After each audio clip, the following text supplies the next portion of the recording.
আসসালামু আলাইকুম। মিডিয়ার ভাইদেরকে ধন্যবাদ।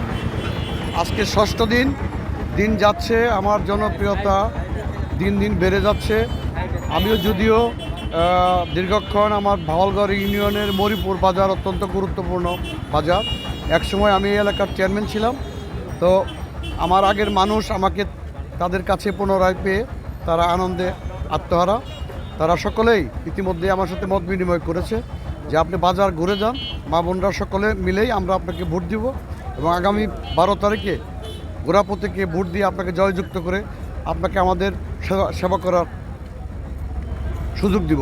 সকলকে ধন্যবাদ। আসসালামু আলাইকুম। এই যে দেশের বড় বড় যে লোকেরা, দেশের যে নতুন জেনারেশনের প্রতি কী আহ্বান থাকবে দুর্নীতি করার? নতুন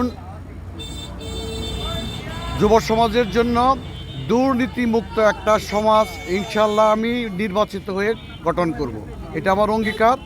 যুবকরা কাজ করবে, ভাত খাবে, কোনো দুর্নীতিগ্রস্ত যুবকদেরকে আমি কোনো অবস্থাতেই হতে দেব না। যে কারণেই আমার নির্বাচনে আসা এবং সেই কারণেই তারা আমাকে গোড়াপতিকে ভোট দেবে, বিজয়ী করবে। দুর্নীতিমুক্ত একটা সমাজ সকলকে নিয়েই করব, এটাই আমার প্রত্যাশা। সকলকে ধন্যবাদ।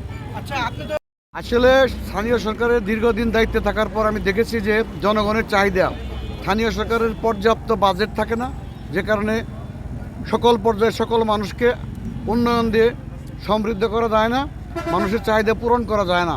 মানুষের চাহিদা ব্যাপকভাবে পূরণ করার জন্য জাতীয় সংসদ নির্বাচনে আমার আশা।